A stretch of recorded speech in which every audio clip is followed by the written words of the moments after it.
5월 13일 귀한 목요일 말씀으로 여는 행복한 하루를 통하여 이 출애굽기의 말씀을 통해 주시는 하나님의 은혜와 또한 하나님의 임재를 경험하시길 소망합니다. 오늘 말씀은 출애굽기 16장 11절로 20절 말씀입니다. 여호와께서 모세에게 말씀하여 이르시되 내가 이스라엘 자손의 원망함을 들었노라.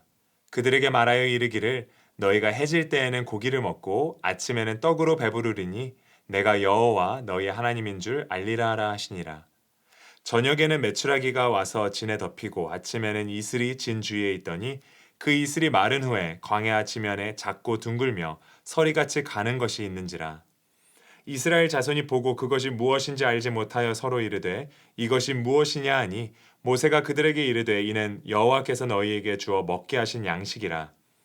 여호와께서 이같이 명령하시기를 너희 각 사람은 먹을 만큼만 이것을 거둘지니 곧 너희 사람 수요대로 한 사람에 한 오멜씩 거두되 각 사람이 그의 장막에 있는 자들을 위하여 거둘지니라 하셨느니라.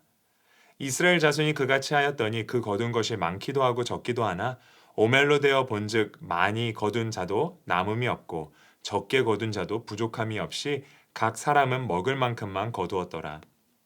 모세가 그들에게 이르기를 아무든지 아침까지 그것을 남겨두지 말라 하였으나 그들이 모세에게 순종하지 아니하고 덜어는 아침까지 두었더니 벌레가 생기고 냄새가 난지라. 모세가 그들에게 노하니라. 오늘 본문을 보니 광야에 있는 이스라엘 백성에게 하나님께서 이 만나와 메추라기를 공급해 주시는 것을 보게 됩니다. 이 만나와 메추라기는 가나안 땅의 소산물을 먹은 그날까지만 주어졌습니다. 그렇다면 오늘 본문에 나오는 이 만나를 통해서 하나님께서 이스라엘과 또 오늘날을 살아가는 우리에게 주시는 교훈은 무엇일까요? 첫 번째로 배울 수 있는 것은 하나님께서 우리를 책임져 주신다는 것입니다. 오늘 본문 전에 나오는 이 1절로 10절을 보게 되면 이스라엘 백성들이 하나님의 사람인 모세와 아론을 원망하며 불평의 소리를 높이는 것을 보게 됩니다. 출애굽한 이스라엘 백성들이 배고픔을 이유로 모세를 향하여 원망을 쏟아내고 이 모세는 이스라엘 자손들을 애굽에서 인도하여 내신 분이 하나님이심을 일깨워 주려 했습니다. 즉 너희들이 토해내고 있는 그 원망은 나를 향한 것이 아니라 하나님에게로 향한다 이렇게 말씀하고 있는 것입니다. 그리고 그 백성의 원망의 소리를 하나님께서는 들으셨습니다. 그리고 광야에서 이 먹게 될 양식에 대하여 설명하시며 내가 너의 원망의 소리를 들었다라고 언급하십니다. 하지만 그들의 원망에도 불구하고 먹을 양식을 공급해 주시겠다 말씀하십니다. 해질 때에는 메추라기를 통해서 고기를 줄 것이며 아침에는 이 만나라는 떡을 주어 모든 사람이 배불리 먹을 수 있게 하겠다 말씀하십니다. 여기서 우리는 하나님께서 얼마나 세밀하게 당신의 백성들을 위하여 공급하시는지 볼 수 있습니다. 저녁에는 메추라기로, 아침에는 만나로 매일의 삶 가운데 일용할 양식을 주십니다. 이 그들의 죄성으로 인한 이 원성에도 불구하고 진노를 참으시며 그들의 필요를 채워주시는 모습을 우리가 보게 됩니다. 지금 이 순간에도 하나님께서는 우리에게 정말 필요한 것을 날마다 공급해 주시고 계십니다.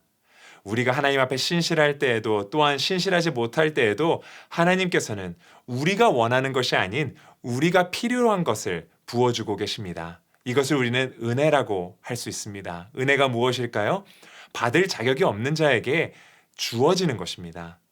하나님께서는 무심하게 우리의 필요를 들으시고 툭 던지시는 분이 아니라 우리에게 필요한 것을 미리 아시고 세밀하게 공급하시고 채워주시는 우리의 아버지가 되십니다. 하나님께서 말씀하신 대로 저녁이 되니 메추라기가 와서 진영 주위에 앉았고 아침에는 진영 주위에 이슬이 내리고 그 이슬이 마르면 작고 둥근 서리 같은 것이 생겼습니다. 이스라엘 백성들은 그것이 무엇인지 몰라 이것이 무엇이냐라고 물었고 모세는 그것이 하나님께로부터 왔음을 선포합니다. 그리고 이것이 무엇이냐의 뜻을 가진 만나가 바로 그 식량의 이름이 되었습니다. 지금 이 순간 우리가 한번 우리의 주위를 둘러보기 원합니다. 전에는 발견하지 못했었던 메추라기와 만나들은 무엇입니까? 지금 이 순간에도 우리는 예상치 못한 그 방법으로 하나님께서 직접 내려주시는 만나와 메추라기의 은혜 가운데 살아가고 있습니다. 우리가 지금 섬쉬고 있는 바로 이 순간도 하나님의 은혜입니다. 하나님께서는 16절에 각자 먹을 만큼 거두라고 말씀하십니다. 그 안에는 많이 거둔 자도 있었고 적게 거둔 자도 있었습니다. 하지만 오멜로 측정할 때 부족함 없이 모두가 필요한 만큼 거두었습니다. 이렇게 하나님께서는 우리의 필요를 적절히 채우십니다. 때로 다른 사람과 비교했을 때 하나님께서 나의 삶 가운데 베푸신 은혜가 적게 생각될 때도 있을 줄 모르겠습니다. 하지만 하나님께서는 부족히 채우시는 분이 아닙니다. 그것은 그저 우리의 욕심이 과한 것입니다. 탐욕은 우리의 죄성으로 나오는 죄입니다. 물론 필요한 양이 각기 다를 수는 있습니다.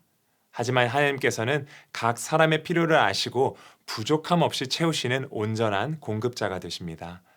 그리고 그 하나님의 은혜는 나 혼자만의 것이 아닙니다. 하나님께서는 장막에 있는 자들, 곧 부양해야 하는 자들, 그 가족들 것까지 거두라 말씀하십니다. 성도의 삶이란 나눔의 삶입니다. 우리 주변에는 우리가 돌보아야 하는 사람들이 많이 있습니다. 물질적으로, 또 시간을 헌신함으로, 중보기도함으로, 영적으로, 심적으로 돌봄이 필요한 사람들이 너무나 많고 우리는 그들에게 나아가야 합니다. 언제 이것이 가능합니까? 모든 것이 하나님의 은혜임을 기억할 때에 우리는 비로소 우리의 시간을, 우리의 물질을, 우리의 힘을 기쁨으로 베풀며 나눌 수가 있습니다. 하나님의 말씀을 순종하지 않고 만나를 아침까지 남겨둔 그들에게는 불순종의 결과를 경험케 하였습니다. 만나가 썩고 벌레가 생기며 냄새가 났습니다. 여기서 중요한 것은 만나가 어떻게 되었나 그 결과가 중요한 것이 아니라 하나님께서 말씀하신 것에 불순종을 한 것입니다. 하나님을 의뢰하며 순종하는 것이 바로 하나님께서 원하셨던 이스라엘의 모습이었습니다. 불순종은 하나님을 온전히 믿지 않고 말씀하신 것을 가볍게 여김으로부터 시작합니다. 혹시 우리에게도 이런 모습이 있을 수 있습니다. 나의 우상 때문에 하나님을 사랑하지 못하고 나의 삶의 1순위가 아니라 2순위 정도여도 괜찮겠지라고 생각하진 않습니까? 분명 예수님께서는 내 이웃을 내 몸과 같이 사랑하라 하셨는데 내 마음에는 다른 사람들을 생각할 때 시기와 질투 또 나의 욕심으로 가득 차 있지는 않습니까? 만나와 메추라기는 하나님께서 당신의 백성을 책임지신다는 그 증거입니다. 매일의 삶 가운데 하나님만을 의지하라는 도전입니다. 창조주 하나님의 정말 그 섭리에 순응하며 살아가는 것, 그것이 바로 모세가 이스라엘 백성에게 원한 메시지입니다. 매일 우리의 삶 가운데 우리 또한 하나님의 능력을 기대하며 인도하심 가운데 그 부어주시는 은혜를 경험하며 살기 원합니다. 함께 기도하시겠습니다. 하나님 감사합니다. 오늘 출애굽기를 통해서 이 원망이 가득했던 이스라엘 백성의 모습이 우리의 모습은 아니었는지 점검해 보기 원합니다. 하나님, 우리의 현실 가운데 우리가 눈을 들어 하나님의 권능의 손을 바라보게 도와주시고 매일의 삶 가운데 주님께서 부어주시는 그 만나와 메추라기를 보게 하여 주시옵소서. 그 가운데 정말 주님을 찬양하며 다른 사람들을 위해 내 삶을 드리는 정말 그 선교사의 삶, I am a missionary의 삶을 살도록 주님 인도하여 주시옵소서. 감사드리며 예수 그리스도의 이름으로 기도했습니다. 아멘.